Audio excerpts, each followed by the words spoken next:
Greetings, allies. It's Monday, June 1st, the first of the month. Just realized I don't have my standard cup because I got coffee this morning. Because last night was a late night for many reasons. Cheers, everyone. Thank you for joining me on a Monday morning for this Cup of Jones. I cannot do this video without talking about the fact that at least, hopefully all of you are staying safe around the world. I can at least say definitively that the United States is in a bad way at the moment. I live in, we operate in Los Angeles. I live near some pretty big commercial districts, and there's lots of sirens last night, lots of commotion, lots of people staying up. There's a curfew put in place that a lot of people were not adhering to for various reasons, and it was. I was staying up working on this Cup of Jones, staying up on this community showcase, so I'm just hearing a lot of that going back and forth. And hope all of you are well. Hope all of you are safe. Hope those of you that would not be even directly affected by this are doing okay mentally and emotionally. And it's getting to the point here at Easy Allies, whether it is via our social channels or just on our various podcasts and live streams and stuff like that, that there's so much happening in the world, and so much of this is directly affecting us, whether it affects our business or whether it just affects us. And us is really what we deliver here at Easy Allies. We are in the business of producing content with the 8 of us, and sometimes it can be very difficult to not communicate these things, not be very obvious with any stresses we are having or places our minds are drifting off to because all this other stuff is happening in the world. And so I had various forms of an editorial to produce today about kind of what's going on. We made a comment this weekend on our Twitter channel, and it was very interesting kind of studying the feedback from that. And I have a lot of friends in entertainment. Amanda has her own group, Ripley Improv, and so it's like interesting to figure out what to test, kind of what we can communicate via our channel, what we can talk about. And that's going to be my editorial for today. I actually have a question directly from one of our patrons asking, we comment on some things, we don't comment on other things.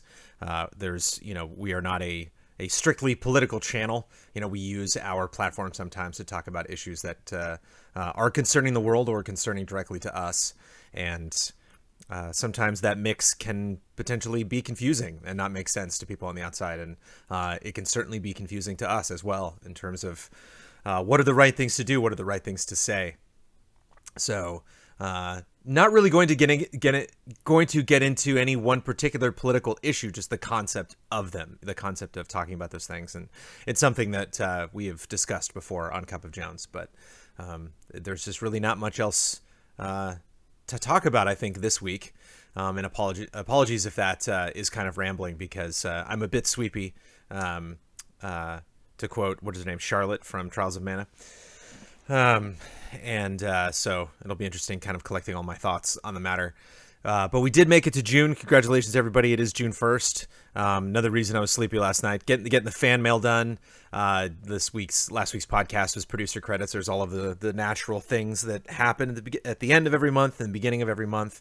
We had our meeting where we looked ahead at who's going to be reviewing what spoiler modes we're looking at, what games deserve to be covered. I'm going to try to pull off a review this month. We will see. There's a game that interests me that is kind of off the general beaten path of a lot of the big gaming announcements and releases we can expect in June. But we'll see if I have time to review that. I still have to get back to Dreams and finish Colin and my Dreams level. It's also the first of the month right now, so we're also, when we make that crossover into the new month, you can see that Patreon number jump up and down. And so just anticipate that as you are curious, where did Easy Allies land in the month of June? We did have some people after our tweet saying that, Black Lives Matter and we stand with protesters, and that is certainly a view that I still maintain. I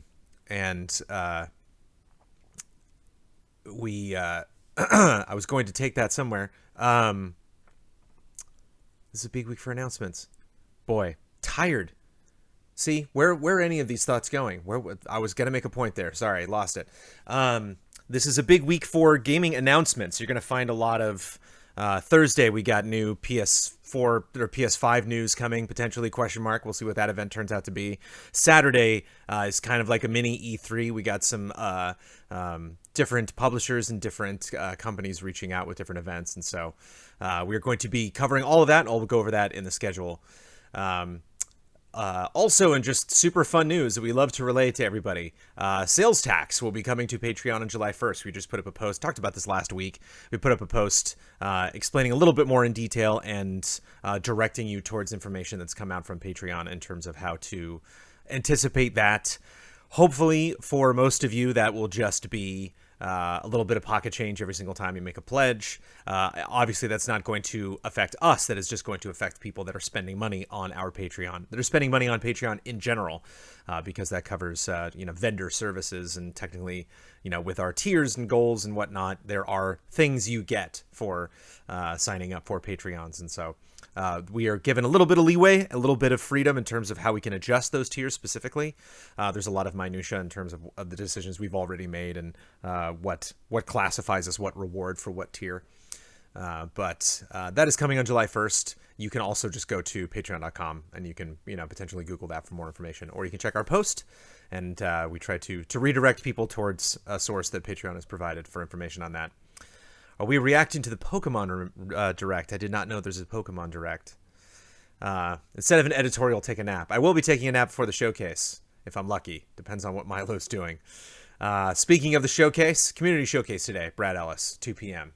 We'll be sitting down and going over everything that people actually managed to talk about, things in gaming, talk about stuff that they did in the month of May, and stay somewhat positive in our showcase. We're definitely grateful of that. I'm looking forward to going back through all of that stuff that I watched last night in preparation for that.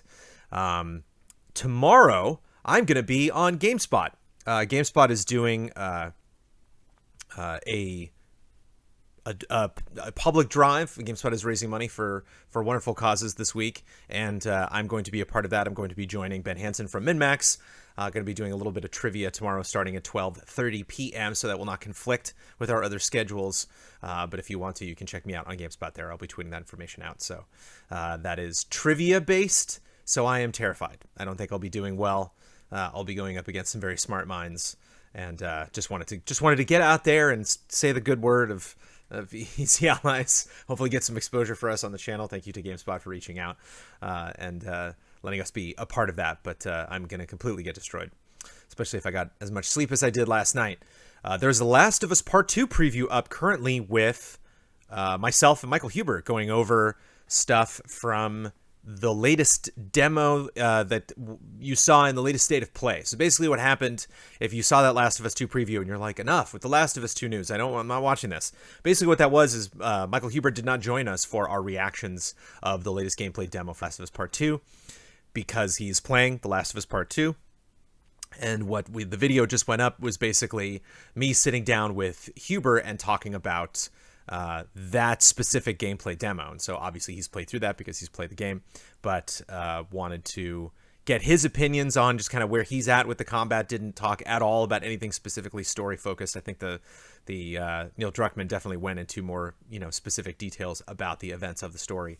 It's mostly just a combat conversation, and Huber, when he gets to talking about shotguns and Molotov cocktails and stuff like that, his face just lights up. So it was a very fun conversation. There was no a point in the conversation where I felt that I would not have wanted to watch this if I was excited about The Last of Us, but obviously your experiences vary with spoilers and just general information this close to launch. But that was a fun conversation, about 20 minutes, about as long as the video that Naughty Dog put up. And sorry, everybody, I'm taking a week off. I'm not going to do a community island hop this week. I'm doing the showcase. I'm doing reactions on Thursday. I'm hosting the group stream tomorrow night because I'm doing Minecraft Dungeons, which I've been playing a lot, not a lot of, but I've been trying to level up a little bit in there. And there was just no time. I maybe had a little bit of time on Wednesday, but I had plans doing something else. And so not a good week for the island hop. There's a lot of other stuff going on. And so had a short turnout and actually had a question coming up, and I'll talk a little bit more about my plans for the island hop moving forward and how to get other people involved. Today's editorial is about talking about some things sometimes and not some things other times. And there's no perfect formula to it, but hopefully we'll shed a little bit of light on just kind of the mentality at Easy Allies when it comes time to address these things or potentially move on and just hang out and play video games. Let's look at the schedule, which is right there. Da-da-da! Cup of Jones is happening right now. Cup of Jones will happen even more after I take a sip of this coffee. Community Showcase with Brad today, too. Doing the showcase with Brad, so he can't play his Zeldas, so he's pushing that all the way to Sunday. He's playing Ocarina of Time over there. That Brad Ellis playing those Zelda games. Black Mesa will be the stream team game tomorrow, followed by Minecraft Dungeons, which will be me playing Minecraft Dungeons with a couple of the allies. Ben's Dojo returns Wednesday at 11 with Grand Blue Fantasy Versus. And then Mike and Mike will be playing Hunt Down, which is a favorite of Michael Huber recently. You'll also get some more Michael Huber with this week's Syndrome on Thursday. And then PS5 reactions, just in time for my podcast on Thursday. Oh boy. Definitely excited about the placement of that news. And we are looking forward to that. We have some questions specifically about that event, so we'll get into some more details about that. And then if I can jump to Saturday, Guerrilla Collective Reactions, PC Gaming Show and Future Game Show. So you never really know what's going on with those things, but those are definitely remnants of stuff that was originally planned toward E3. Our mindset is usually in a much different place at the beginning of June on any given year.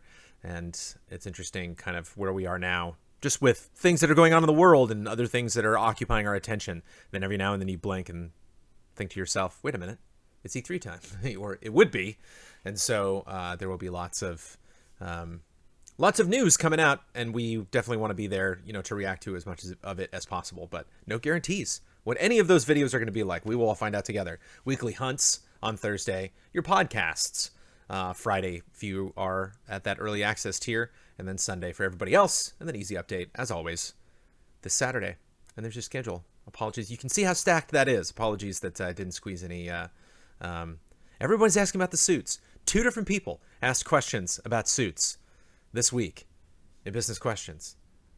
I don't think we're wearing suits. Maybe I'll get dressed up a little bit, but suits so important to people. It's tricky with the suits because when we E3, you get dressed up for like all of the events. There's like lots of different events happening day after day after day, and so like all those things are tied together. Maybe that doesn't necessarily make sense that we would or wouldn't wear suits, but I guarantee you right now with what's going on with Easy Allies in the world, if I had wagged my finger at all the allies and I said, you're wearing suits, I don't know if that would necessarily increase morale at Easy Allies. I think we might be skipping the suits. Apologies. Will Ian wear pants? No guarantees. Am I wearing pants? No way to know. No way to know.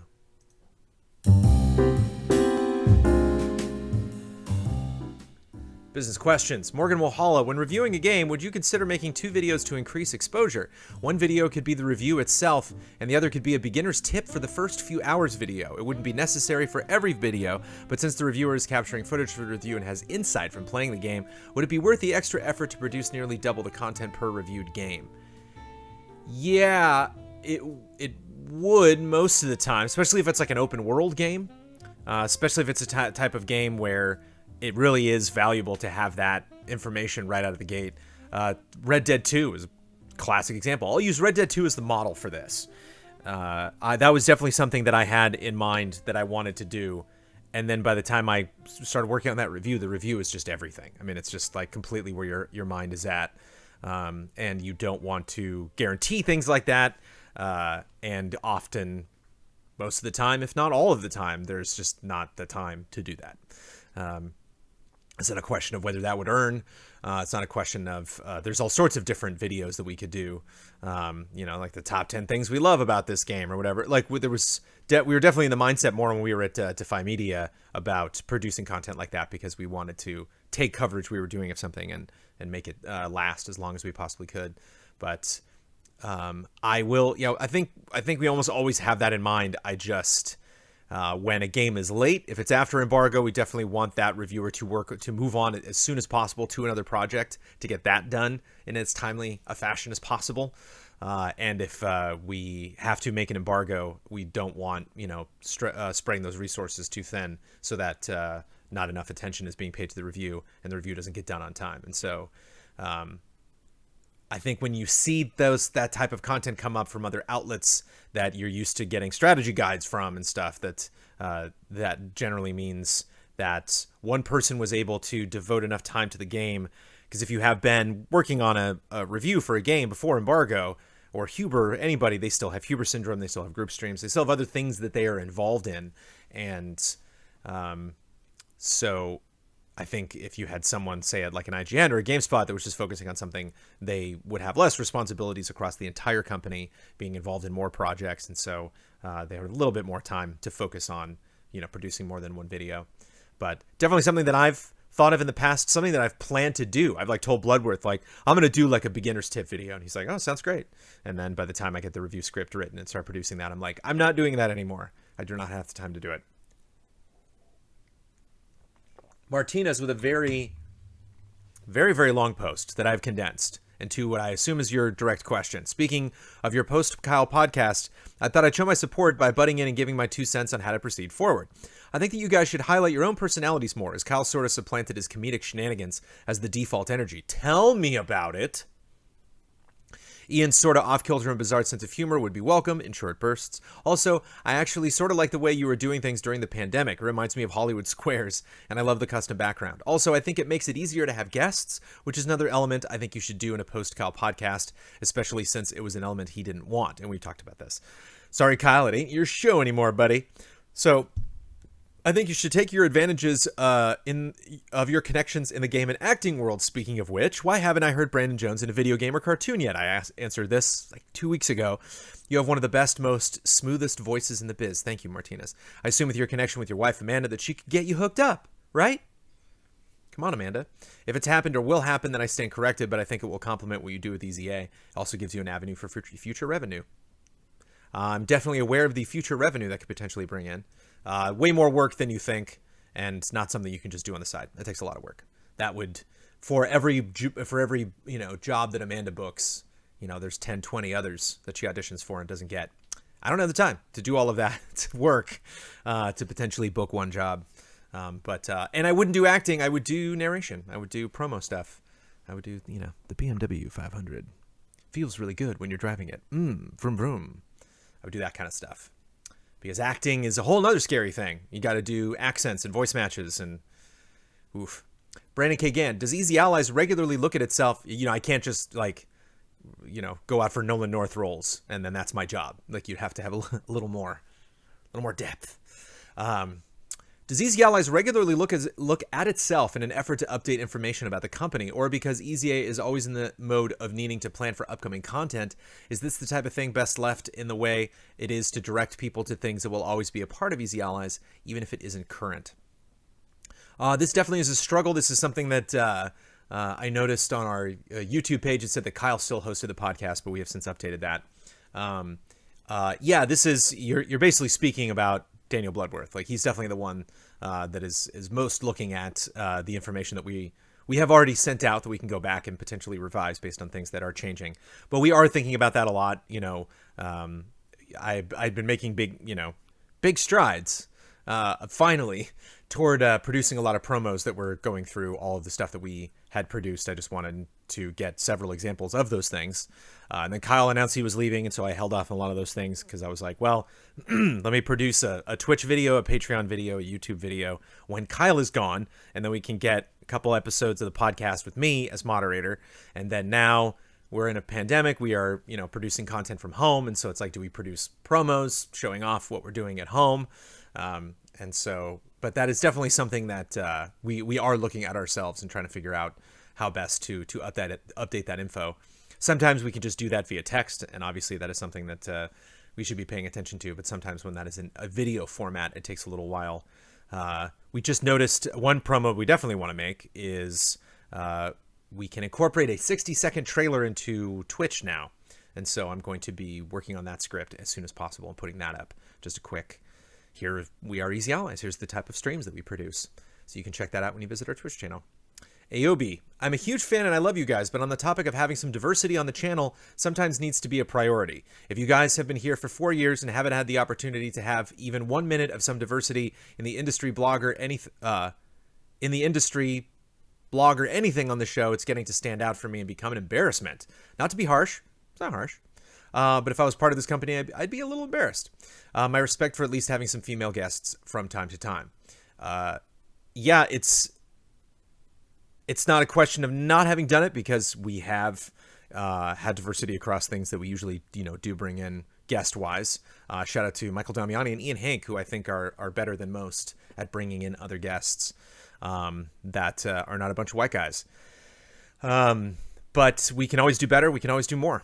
There's absolutely no question about that. So I will leave it all up to the individual allies and whether they choose to feel embarrassed about that or not. But I know that is definitely something that is a struggle that we do have here at Easy Allies, and is a struggle that we should have here at Easy Allies.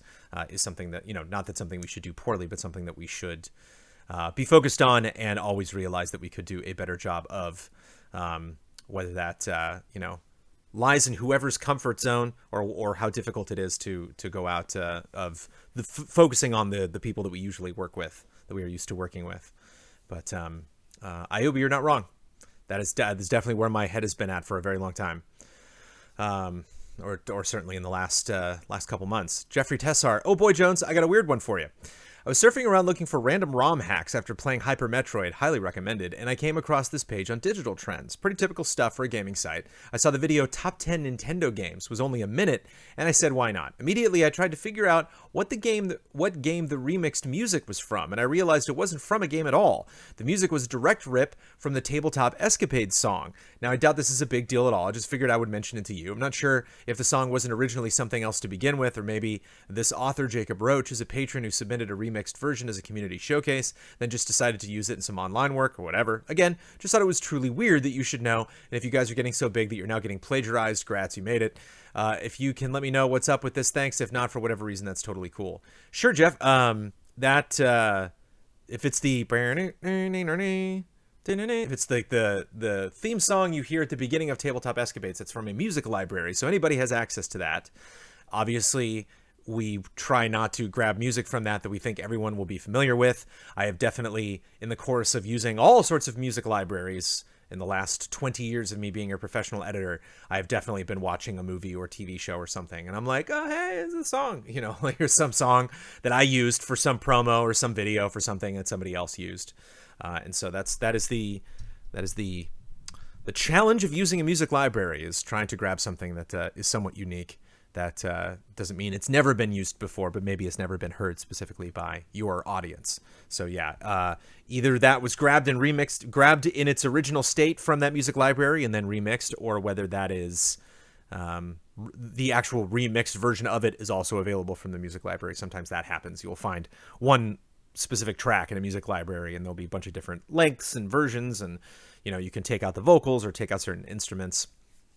So, music libraries are fun.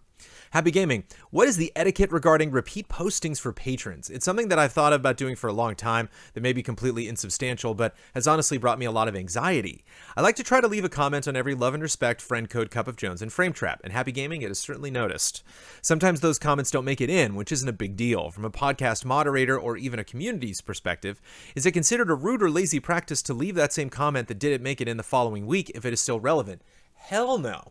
Definitely not. And that's something that we notice. That's something that I definitely notice on the podcast week to week. A lot of people leave the same Gaming Gladiator suggestions because there are some characters, a la Bayonetta, Kratos, that I see pop up again and again. And sometimes I think it'll fit more toward a specific group that is going to be on the podcast, or a specific panelist, or there's a question that fits more into what's going on this week, or sometimes games, 5 people will submit a game, and it's just like, I just don't want to play 5 games. These are all really great, but I just want to play one that seems quick, or seems topical, or seems like something that we can get through, or seems different than the other, non-gaming, not non-gaming, but non-game questions that are submitted on Love and Respect. If, for another example, I made a game one week, but I'm inspired to leave a comment for a discussion the following week for Love and Respect, is it considered in any way unethical to post the same game the week after? No, not at all. This becomes more confusing for Frame Trap emails. I've not personally discussed this with Ben, admittedly, because I'm unsure if emails are archived and saved for later dates, or if it's necessary to rewrite an email again for a following episode of this show, like it's necessary with Patreon posts. I would assume you would write it again, but I don't know. What are some respectful practices patrons can follow in regards to leaving these comments for show segments every week?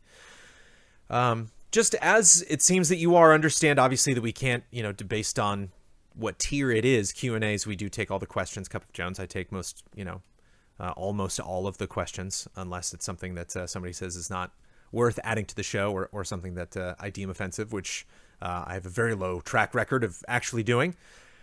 But I don't see a reason why we would discourage you posting something again, especially since, we have to be fairly judicious when we are deciding these things, because and love and respect, sometimes only 2 or 3 of those questions can get in there, and I certainly get more of those every week. So if you feel it makes sense, I have never had any feedback from anyone that does the Q&A stuff on any of the shows that we do that it gets frustrating when questions are asked multiple times. I just realize, I try to put myself in all of your shoes and understand that it can be frustrating whether you week to week ask the same question. It just does not get answered. But it's tricky when you're putting podcasts together, and I've talked about potentially doing an editorial on this, or talking a little bit more in detail in the future about things that I've noticed about what love and respect questions I take in any given time, because sometimes things just make sense for certain episodes.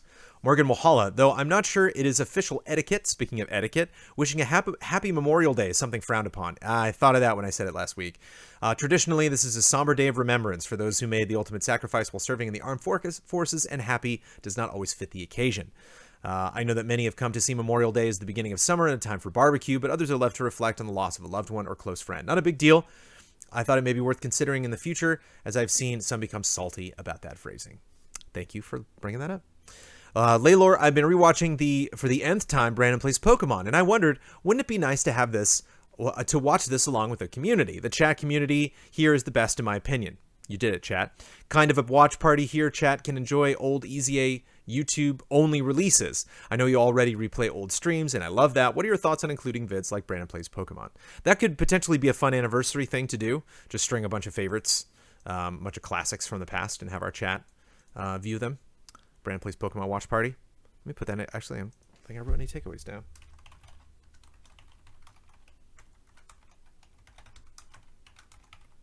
Love it. Yeah, that'd be fun. Watching that stuff from our perspective can get a little tricky because there's so much talking. So, like, I always, when we did reactions, Easy Allies reacts to Easy Allies, it can be difficult because it's like we're talking over other people that are talking, and then on top of chat talking, and so it can get a little chaotic. But Alexander Zurianov with a comment that I'm just going to be honest right now is way past my pay grade. It's just where my mental capacity right now. This is it vastly exceeds it. But I appreciate all of this fantastic research that you continue to do. Out of curiosity, I've looked at the first letter of a game's title. For example, for Anthem, it would be A. Then counted how many of each ally's reviews have a certain first letter in the game's title. For example, you've reviewed Animal Crossing New Horizons and Anthem, so you have 2 for A. And then for each ally and for each letter, I've counted a percentage of reviews that have this letter or an earlier letter in the alphabet as a first letter in the game's title. For example, for B, you have 4 times 100 over 21 equals 19% because you've reviewed 4 games that start with either A or B: Animal Crossing New Horizons, Anthem, Battleborn, and Blood and Truth. You have 21 reviews in total, and we multiply everything by 100 to express the result in percent. Then I plotted these stats in a graph, and I got this. And he posts the graph. I'm not going to post graphs. I don't accept images here. Cup of Jones, apologies. That's the community showcase. We'll be getting to that later today. As you can see, while others' reviews are more or less equally distributed, most of your games are near the top of the alphabetically sorted list. Nearly half the games you've reviewed have either A, B, C, or D as the first letter of the game's title, and you've reviewed only 3 games past the letter M. I find this fascinating. I also find it fascinating. I got nothing to add. I don't. That is fascinating. It's a fascinating graph. I encourage all of you to go check it out. Patreon.com/EasyAllies. Go find the Cup of Jones post if you are a $1 or above patron, which all of you should be if you're watching or listening to this video. And you can check it out. It is fascinating. Fascinating, Jim. Yeah. There you go. I really you even got Bloodworth with this one. I saw Bloodworth respond, and Blood was like, you had me for a little bit there. And Alexander, I don't want to discourage whatsoever all of the fascinating work that you were doing, because I know you're very good with numbers and letters and kind of restructuring the way that all of our information is parsed through our reviews. I definitely appreciate those things. But after the night and the weekend, I'm just going to nod and move on to the next question, man. I love you and I appreciate you. Korrigal, the Allies are not in favor of hiring a full-time partner to replace Giles. When pastures get a little greener, would the Allies consider hiring an intern? I'm sure the group is sufficiently moral to give an intern a salary, but less than y'all make. Not knowing the exact breakdown of your salaries and not needing to know. Maybe it would allow you to do more at a lower financial cost.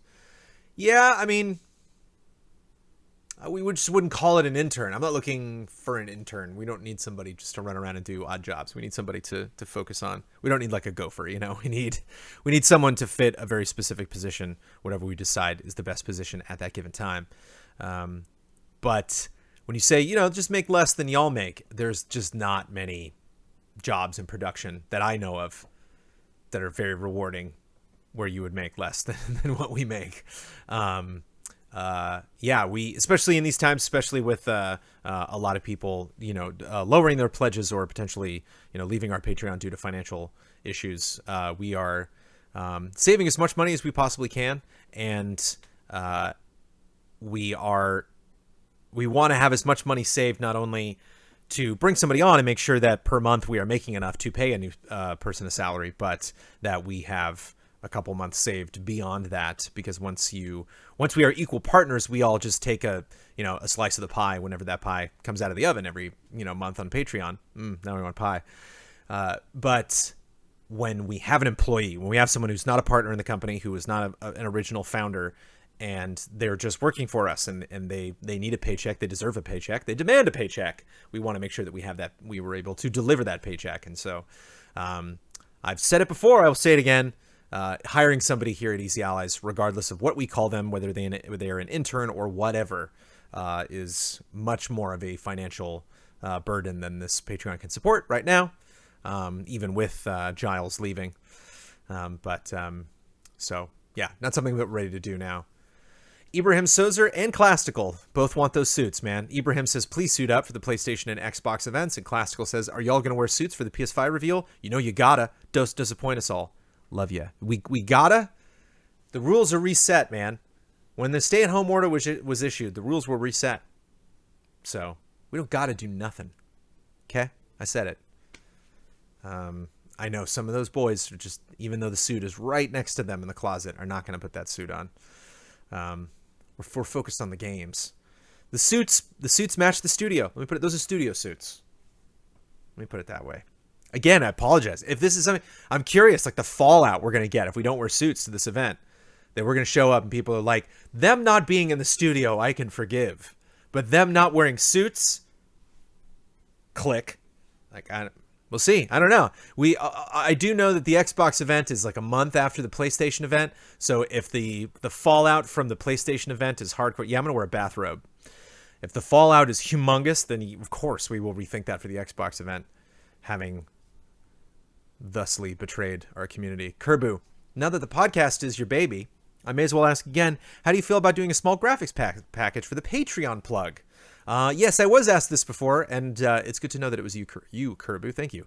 A snapshot of the Patreon page, some B-roll of other shows, and any other visual flourishes over top of your spiel would help prop it up. Sounds like it would be a natural fit to me, assuming it doesn't add that much more work for you once you've produced it the first time.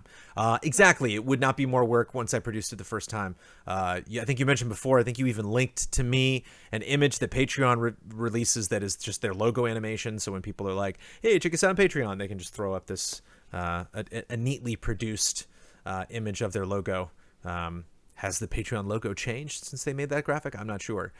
You're right. That is something that I could do. We are also missing like animal pictures for our new animal names. There are some graphic tweaks that I can make to the podcast. Apologies also everybody for the sound of the, there was an intense echo, if you will, this last episode of the podcast of me locking in the bets. I missed it. I goofed. But yeah, it would prop it up, Kerbu, but it wouldn't like increase viewership. It wouldn't, that would be something that would gloss it up a little bit. It's kind of like putting the mortise over the podcast where we have like the neat background. I think it cleans it up a little bit. Does it mean more people are going to show up to watch the podcast? I don't think so. So you're not wrong in that. I think that could fit in that area. Some people get upset whenever we go full screen on anything because they want to watch us for the podcast, but it's something that we could do. Probably not something I'm going to do before Thursday, given all the stuff that's happening this week. But for a podcast that most people listen to aren't necessarily focused on the visual aspect of it, I don't think it'll make that dramatic of a difference, but it would make the podcast better. I agree. The J1 one, is Maximilian Dood doing Frame Trap this coming week? He is not. To talk about Mortal Kombat 11 Aftermath. I loved his take when Mortal Kombat 11 first came out, and that Frame Trap was one of my favorite episodes from last year. I know Frame Trap is Ben's show, just curious if it's still possible. We would have Maximilian Dood on every Frame Trap if we could. I say we, I don't know if Ben would do that. Max is a very busy guy. We were able to get Max a little bit easier for our Final Fantasy VII spoiler mode that we did because he could just sign onto a Zoom call and be a part of it that way. We have gotten him in the studio before, but it's always it's kind of like fishing in Animal Crossing. You throw it out into the river, and the fish comes up and nibbles, and then bites. And we have cast that line at Max many times. And only a couple times we actually get a bite. We're able to free up his schedule. It's not an interest thing. Again, it's just always a scheduling thing. He is a very busy man and busy producing all of his stuff. Gladius Wing Zero, are you or any EZA members considering doing a betting special for the PS5 event? This will probably be one of the biggest events of the year that we've all been anticipating for many months. So has the thought of doing a betting special come up at all? I understand that by Monday this will obviously be incredibly late notice to do a betting special, but they are among your most popular content and a rarity that always engages the community, even if you don't do a fan betting system. Again, based on the Kyle Farewell podcast, I'm under the impression that Huber and Don are the people to go to for betting specials, but I thought I'd ask here, since Cup is the easiest way to get a definitive answer. I will move on to Dennis M's question. I don't write in very often, but when I do, it's usually about, what was its name again? Betting specials. This is a very popular format among your fan base and beyond, and it has been missing in action for a long time now. The upcoming PS5 event is a great opportunity to bring it back. I understand that production values won't be as high as the last ones due to the current situation, but it will be no less entertaining. Just some bets, some stakes, some people will love it and play along. Since this is not the first time I run in about betting specials, here are some of the reasons you gave in the past why you couldn't or wouldn't do them, and my reasoning why they don't apply this time. The event is not big enough and or too focused on the Asian market. The Sony event will be huge and for the global market. There was too short notice from the announcement to the actual event. We knew for months an event was coming, but even a week should be enough for at least a small betting special. We're involved in the event as judges, consultants, etc. Not this time you aren't, unless you're hiding something. Coming up with bets is hard. Not for this one. The bets honestly write themselves. Will we see the console, price, game X, game Y? These questions plus some wacky ones, and there should be more than enough for an entertaining video. A new reason could be, I love the opportunity to get to say something we would say in an annoying voice. Especially, the event is not big enough and or too focused on the Asian market. A new reason could be that Kyle was gone and he was the driving force behind all of this, but when he left, you said Huber and Don will be in charge of bets going forward. So this should be an exciting first betting special of the new era. I hope I don't come off as rude or condescending. I just try to do everything to get one of my favorite shows back. Yeah, we're doing a betting special for the PS4 event. So there you go. Cheers, everybody.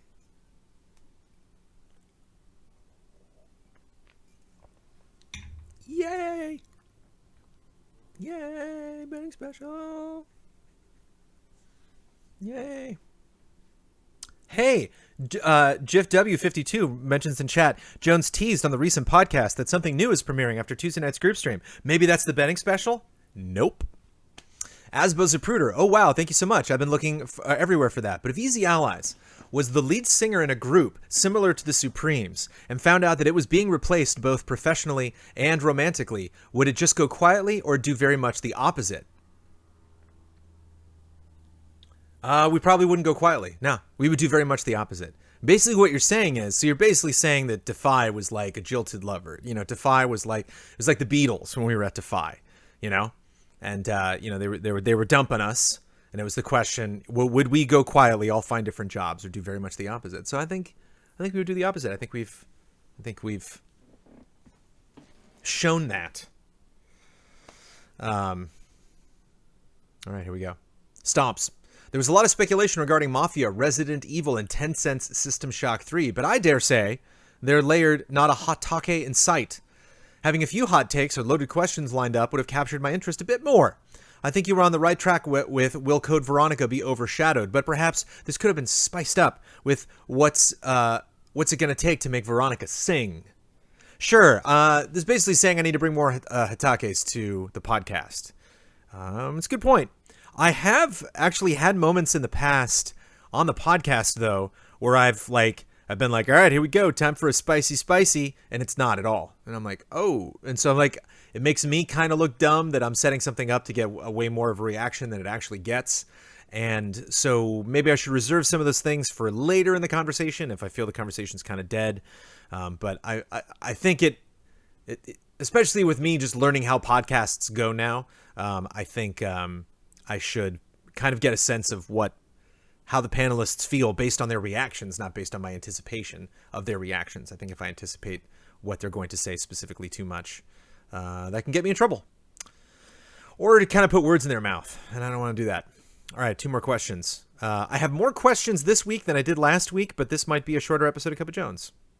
I don't know how that works out. Varun Kachwaha, here's a doozy. Hi, Jones. I saw a popular post that raised points that many people seem to agree with. In the interest of time, I've edited it down, but this is the original if you are interested. First point is that they were hoping for more game trailers-esque production styles with the new studio, and that pre-quarantine the content is just what it was in the garage, and they understand that you needed time, but the new focus on streaming is something they don't like. They don't mind edited content from streams like the Never Too Late to Dreamcast series. Will there be more content like that? They miss highly produced content like First 15. Where is Don's Design Lab gone? Where have the betting specialists disappeared to? Will there be one for the PS5 reveal? Is there a chance for Top 10s to make a comeback? No! And I'm a little disappointed with that one, that people would think, what about Top 10s bringing back? It's like, I hope I made it clear. We're not doing those. A couple of things from the comments. Of course, you can't, and I understand if we do something and then don't do it anymore. You know, there's always going to be that contingency of people that are like, you did that thing, I liked it. You're not doing it. I don't know why. I'm not interested in the type of content you're producing because you're not producing the type of content that I liked. A couple of things from the comments. Of course, you can't action them now, but there might be a plan in the back burner. The studio is way too sterile. They miss the cozy vibes of the garage. Were there any plans to change this, or are you happy with things as is? We're very happy with the studio. Here it comes again. Many people still feel as if the Allies have grown into a pattern of comfort, a pattern of not pushing yourselves to go further and being content with just enough. Stagnant, as I said in a previous question. Do you have any plan of addressing this maybe outside of this Cup of Jones? Because it seems to be a common sentiment, perhaps grown a bit due to Kyle's Min-Max interview. Thank you, Varun Kachwaha. Yeah, it's tricky because basically a lot of the people that have I'm of 2 minds about this. I'm like on the fence because on one hand I completely understand where these people are coming from with this. Not only do we have a channel based on another group that we used to be, which was Game Trailers, which was a different brand produced in a different studio with different bosses, different channel, different shows. It was just a whole different thing. And it's kind of like when there's a creator that you like, and then they stop ending they stop working on one show and they work on another show, and it's exciting because you get to see that creator create other content and produce things potentially in the way that you like it. But then you're always like, hey, but what about that other thing that you did? But at the same time, there's so little of concerns that a lot of times this corner of our community can bring up that will really change any of our opinions of what we want to do moving forward with Easy Allies content. They think we do too many streams. We like to do that many streams. We are enjoying where this company is currently at with the amount of streaming that we do.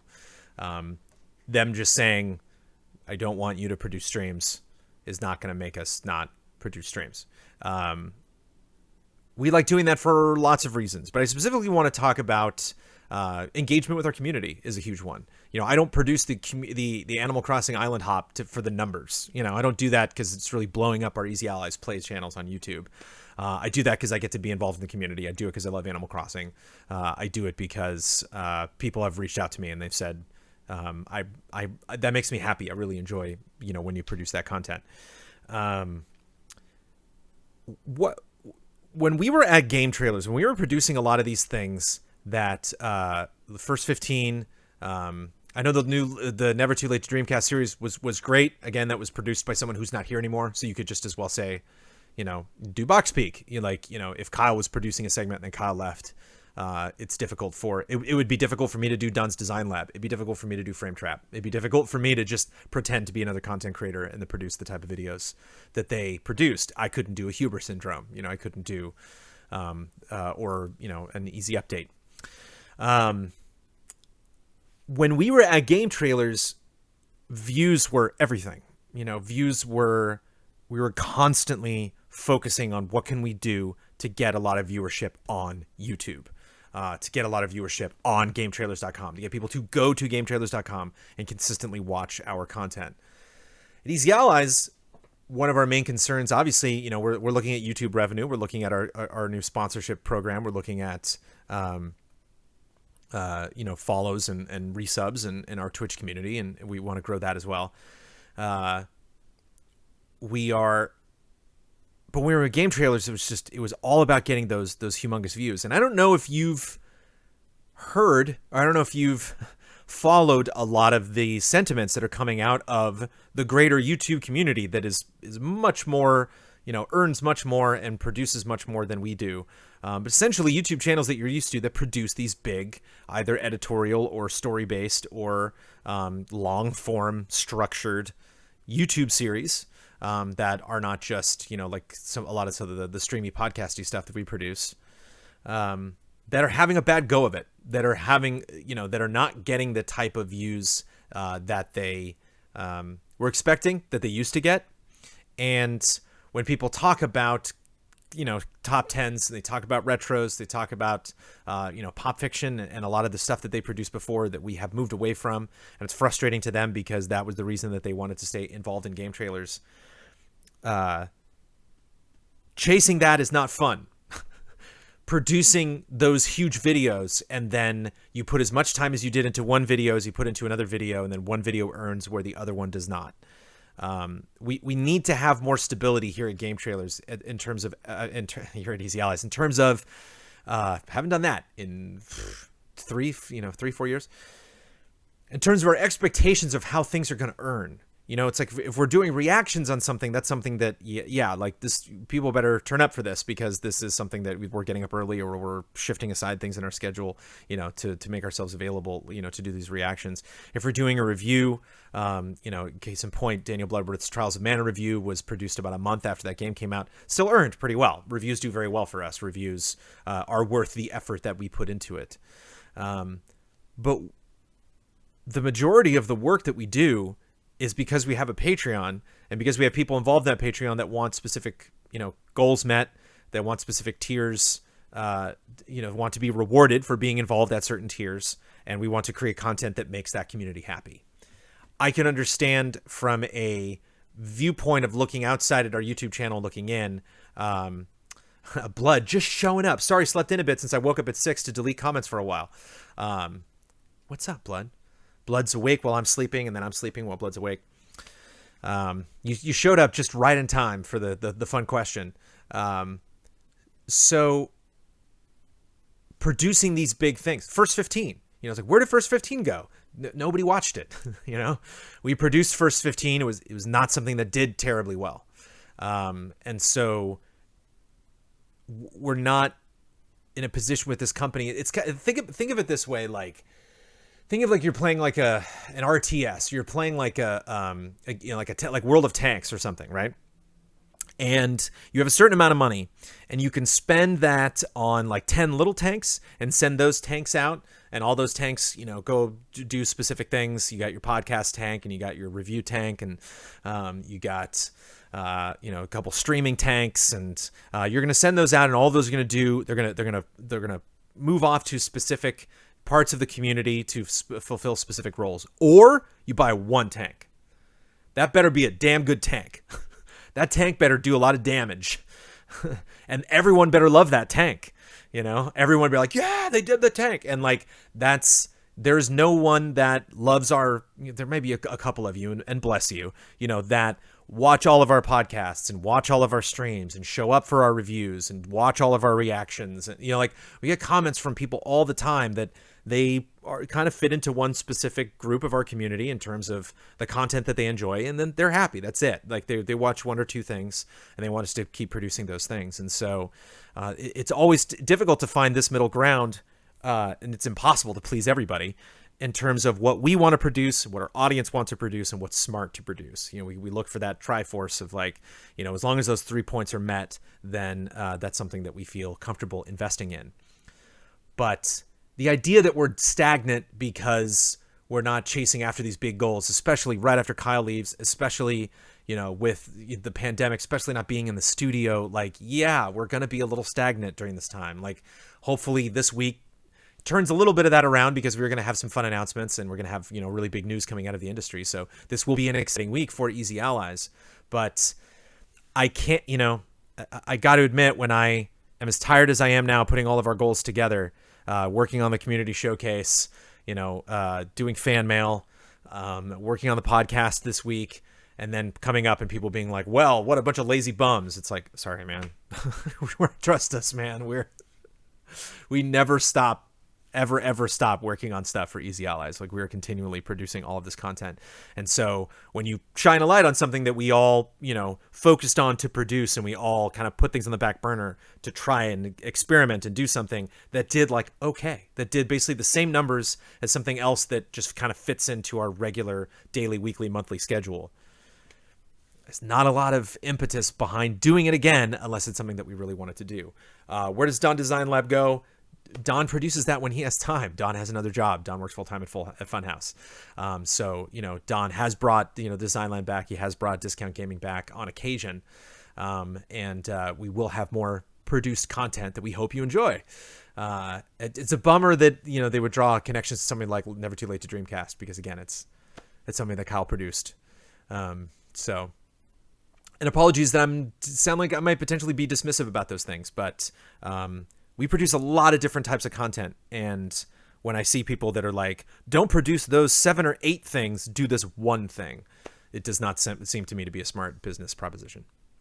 Ian Barker, quick suggestion but those people aren't wrong that enjoy those videos. I'm not saying, hey, you like countdowns, you're wrong. Countdowns are great. I love doing countdowns. It's just not a smart use of our time. Ian Barker, quick suggestion for the section of the podcast where you go quickly through minor news stories, also known as Also This Week. On Jalen and Jacoby's ESPN show, they have a segment called Keep It Moving or Hit the Brakes, where Jacoby will just read the headlines, or Jacoby maybe, will just read the headline for a minor news story, and Jalen says keep it moving or hit the brakes based on whether he wants to stop and discuss that story or skip it and go to the next one. Maybe you could try something along these lines to improve the panel interaction for those minor news stories. Yeah, I think I'm getting better at that for just kind of like anything, any takers? I don't know if I want to come up with official terminology, because I don't know if sometimes people really, really want to talk about that. And I don't know if it would benefit that segment to have the vibe, especially because some of those topics might be pretty serious, to have like kind of a fun, jokey vibe of like, all right, you know, like when it's sports, maybe you can run through those things. I don't know. That's a suggestion I'm not necessarily going to implement like right in the next podcast, but I have been thinking about that. And you might see changes to that, have it have more of a specific format. And a very specific question from SpongeJ1 had a quick question about the Animal Crossing New Horizons community island hop. Is there any way for someone to know if they're on the list at all? SpongeJ, you are on the list. Now that they are, not that they are in the next island hop, but just that you've seen their post DM, etc. I have seen all of them. Apologies if I have not reached out to everybody, but I have seen all of the posts. I only ask that I use the Twitter DMs method to send my Nintendo List Island to you, and I don't know if you got it or not, as I sent it almost a month and a half ago and I've never heard anything back. Is there a response you've been giving, or just reading the notes, notifying people when their island is up that week? I've been doing that, but I'm going to change that up.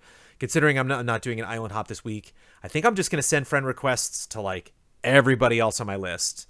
And I think I'm also going to cross some names off, because there's been people that I've tried to reach out to for like 5-6 weeks to be like, hey, you sent me your friend code. Do you want me to go to your town? And I think they're just not playing Animal Crossing anymore, or they're just not that involved in our community. So yeah, I'm going to be making some changes to how I do that, and hopefully I will let people know. But Sponge Day, you're definitely on there. It's going to take a while before I get, or actually it might not. I don't know, but you deserve to know where your name is on that list. So yeah, because that was kind of an eye-opener at the last episode of Island Hop, where I didn't send out the list until like 15 minutes before I went live, and then I signed on and was like, all right, let's do this, go to people's towns. And then nobody had their gate open because nobody knew I was streaming at that time. So I will change that up. Hopefully this swig of coffee will get me through. I got a whole nother pot of coffee waiting for me inside the house before the showcase. Let's wrap it up with today's, hopefully, Making Sense editorial.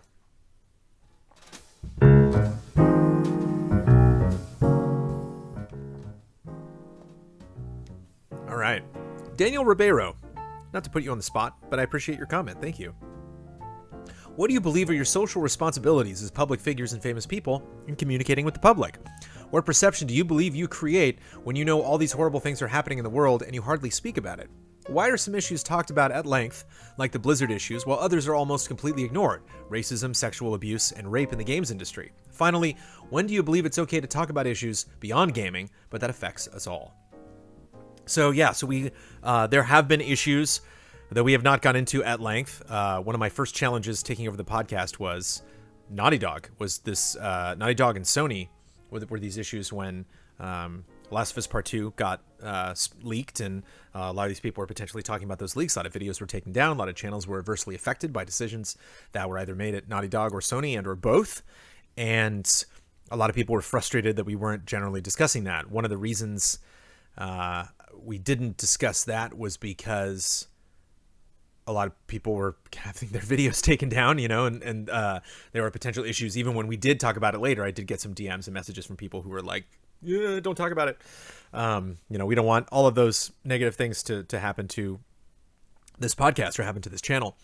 And also because generally, if there's not an interesting story originally behind a leak, I don't want to then talk about it because, you bring the potential conversation about those leaks into YouTube comments, into Twitch chat, and for anybody that I could just see kind of people just fleeing whenever I said Last of Us. I could just see people like, no, he's gonna spoil it.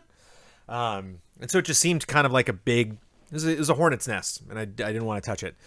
So apologies if that was ignorant on my part, or if I could have potentially been a little braver and brought that up, but it just seemed like something that there were lots of other things to talk about, and it just didn't seem like something that would have been productive to really dive into on the podcast. So there are essentially two different avenues of this discussion that I want to get into. One is what we talk about on our shows, and I obviously am most accountable for this, Cup of Jones, and for the podcast and Community Showcase, but we generally just talk about things that people bring up in the comments, as we will, starting at 2 p.m., twitch.tv/EasyAllies with Brad Ellis. And then what we use our platform for. Case in point, speaking out this weekend about Black Lives Matter and, trying to support members of our community that have been more emotionally affected by the events of this weekend than certainly I or others were, for many reasons, whether these things that are concerning to you because of race, or whether these things are concerning to you because you know people that are being directly affected by these things. I got I have the almost 1-year-old baby here at home. We have our stay-at-home order as well. I got my parents that live in town that are both in their 70s, and so I am not going outside. I'm not getting involved in a lot of these things, but we definitely wanted to make our voices heard. But then there are lots of other things that we don't talk about. So let me talk about that tweet first. It can be tricky because all of you are the reason that we're here. We're the reason that we have our Twitch channel, that we have our YouTube channel, that we have our Patreon. You're the reason that I am still in this house, that I still have a job. All of you and your financial support are the reason that we are given the opportunity in the first place to have, a couple dozen, thousand Twitcher followers that we can reach out to, that we have now 224,000 subs on YouTube. we have a lot of people that follow us, that listen to us, that we can get our voice out to. And it is a tough thing to kind of quantify when it makes sense for that low plane flying overhead, not a helicopter at least, when it makes sense to talk about how we feel, talk about things that we think are affecting our community. It is a feeling. It has always been a feeling. You know, there's only, I think, in 4 years, or like maybe 3 or 4 times that we've used our social media resources to either encourage people to vote or to encourage, you know, obviously to promote equality, which falls in line, you know, not to advertise ourselves, but which falls in line with our love and respect ethos. And again, it's just a feeling. It's just something where, you know, obviously it'd be great to live in a perfect world where we never felt the need, you know, to comment on these things. And I don't think it's necessarily something that we're going to, and we're telling, you know, our community, here's how you should think, or, you know, here's what you should do. You should base your actions on the actions of Easy Allies. But we know that there are people in our community that are being affected by this. We want to make sure those people in our community, you know, have our support, that hear from us, that we are thinking about them, that we do stand with them. And I think that is primarily where a lot of that those emotions come from, and when those decisions are made. But, you know, behind all of those moments when we do, you know, decide to use our platform to say something very specifically that has absolutely nothing to do with video games, but just with the people behind, you know, that are developing games and people that are playing video games, aka the world at large, there's always a very huge discussion around that. You know, there's somebody is bringing that up, you know, to the rest of the allies, and then obviously because all of us are involved in that, what used to be the 9 of us, now the 8 of us, all of the allies need to be on the same page. We all need to be in agreement, not only with the idea of, you know, saying something, but specifically what that message is. And it's difficult to do that on a regular basis. It's difficult to do that for every issue all the time, and then specifically manage that afterwards. You know, it's not just a thing, as I have learned, you know, through, frankly, through making mistakes about this in the past, about saying something or reacting to something or being involved on social media with you know, another party, and then not being there for the potential aftermath, not being there when those people then have questions, those people ask for clarification, those people then are expressing their opinions, and then encountering people on social media that also have their opinions, and you have essentially these arguments that are happening on social media, like in your name, like you are responsible for this. You were the one that you know, started a thread that created an environment where people might have felt that it was comfortable for them to express their feelings, and then it's not always easy to be around to deal with the ramifications of that. Sometimes we say something and then need to go off and produce the content that we produce. And so we're not there on social media to have that constant presence to really back up our community in their time of need. And so it can be really scary saying something and then going to bed. You wake up the next morning and then, oh, okay, where do I even start with you know, everything that's going on in the world and everything that people are saying about the thing that we said. And so that's one of the reasons I think you don't see this happen a lot, is because it is time consuming in terms of ways to do it correctly. And I feel bad because whenever we bring up something, it does not do this intentionally, but it can sometimes feel like we're picking favorites in terms of what situations we feel are worth commenting on and what situations are not. You know, there's still, you know, Flint still doesn't have clean drinking water. It's not something we've tweeted about recently. You know, these things are happening in the world. They are affecting people adversely. They're worth talking about. The environment is a very important topic for me. And there's a lot of times on Twitter, you know, whether it be from the official Easy Allies channel or just my channel, that I'm like, I want to talk about these things because they are very frustrating. But a lot of times they are not aligned with our schedules. They're not aligned with stuff that we feel is beneficial to you know, to put the effort in and to make happen. In collectively using the Easy Allies voice.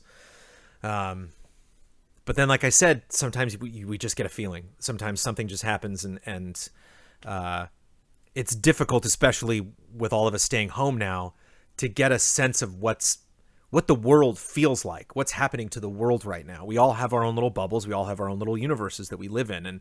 And some of those are online universes. All of you are in this, collective Easy Allies community bubble that we can never be a part of. And, it's likewise for us on the content creation side, that it's difficult for you to understand why we make the decisions that we do sometimes here at Easy Allies. And it's difficult for us to understand truly what it's like to be a member of our community and feel,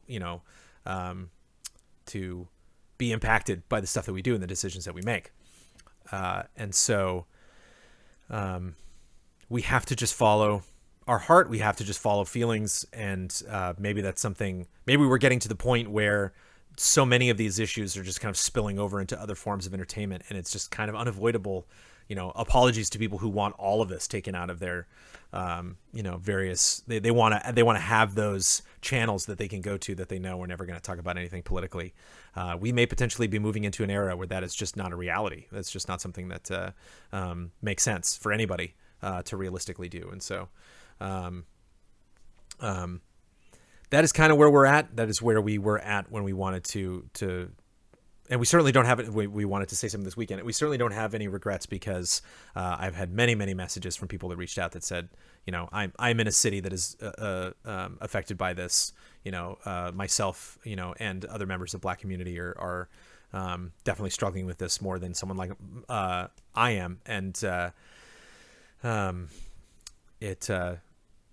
be able to do.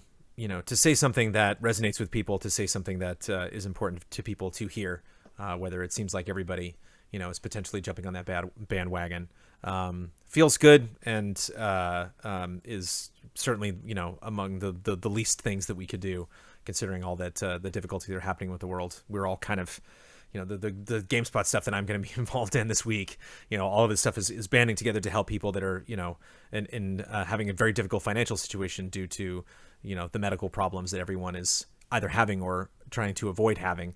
And then, we have all these heightened racial issues that are occurring right on top of that. And so it's difficult to cover all things all at once. And again, we're not going to always be there.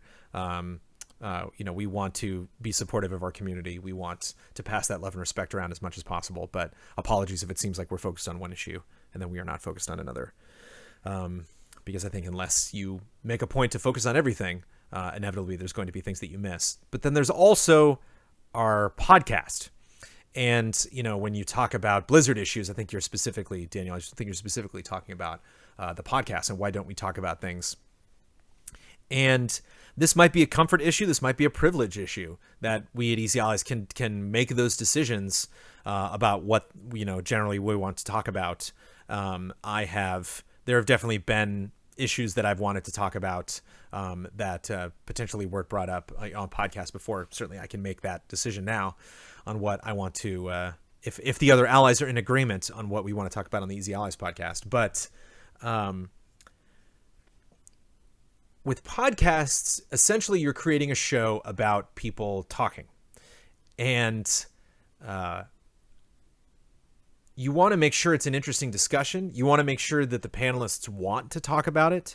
You want to make sure that beyond just relaying the information, which is kind of like the also this week portion of the show where I'm like, and then just these things happen. These are the things that I didn't think were going to be interesting conversations, that I didn't think that we at Easy Allies were going to add to the public discourse around this issue. And that's always the big thing that I look for, that I imagine all of the other hosts look for whenever we're bringing up particular topics is this something we want to talk about? Not is this something that is important to the industry, not is this something that is affecting people, but is this something that we feel that our conversation at Easy Allies is going to add anything of value to anyone? And sometimes that can happen when, Kotaku or Polygon or anybody writes a very inflammatory, explosive article about something kind of exposing, behavior. If it doesn't affect, business, and I that sounds just so grossly brand manager, but if it doesn't, kind of fit in line with, discussions we previously had in the past, and essentially if it just doesn't seem like we're going to be talking about anything other than this is unfortunate, this sucks, we shouldn't have this anymore, Obviously, there should be equality in this industry. Obviously, people should be equally paid. Obviously, people shouldn't be, we are against racism. We are against sexual abuse. We are against rape. We are against, all of these things happening in the industry. Perhaps we take that for granted. Perhaps, these are things we should just at least mention just so people can understand and we can fortify our position on these things and then move on. But I think sometimes I don't necessarily see the value in just sort of kind of like repeating these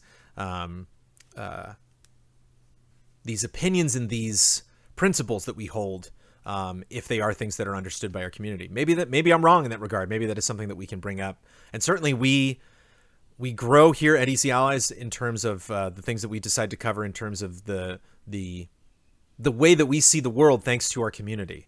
That's something actually that I expressed in my fan mail this month. Just my admiration and my respect, but just my thanks to all of you for, in a lot of ways, being our eyes and ears in places that we can't go, that we haven't been, in other corners of the world. I see all of you people signing in for this episode of Cup of Jones, and everybody saying, what time is it? For some people, it's 5 a.m. For some people, it's later in the evening. For some people, just like me on the West Coast, we're just getting up and starting the day. And so I always appreciate, having my brain in that constant state of being one with a much larger world. And it's a very difficult balance to try to figure out. So I don't mean to say that a lot of the stances that I'm taking are like, this is the way we should be, and this is the way that we always will be. We want to learn, we want to do better, but it's difficult to try to figure out what our role is in the situation of, okay, the world is hurting right now. A lot of people are in pain. A lot of people in our community are being affected by something that is either happening directly in the video game community or happening in this world surrounding video games. And it's a question of whether or not these conversations should be had, given our platform on given shows or streams that we're doing. Should we talk about these things? Is it time? Or should we just play some Maneater or play some Minecraft Dungeons? I've seen some streamers really double down this past weekend and say, no, I am going to stream because I want to play this game. I want to take my mind off the things that are happening. And won't you join me? And we can all enjoy each other's company and potentially, not make light of the things that are going on, but just remember the good in people and the good in this world. Or I'm going to take time off because I cannot honestly be the same person that you're used to seeing. I'm too emotionally affected by this. I don't think it's appropriate. Me, being a dummy saying Happy Memorial Day. I want to use my time more productively, or I need to take time off and kind of reset before I come back and do what many of our jobs are in this industry, which is just hanging out with you and playing video games. And so I don't think there's a right or wrong answer there. Like, I think, again, it's a feeling. People have to kind of reset and figure out where they are emotionally and how they want to invest and spend their time when they are in the unique position of just automatically reaching out and talking to our community. I just hit a broadcast button, and here I am talking to all of you, taking your questions, talking about this business.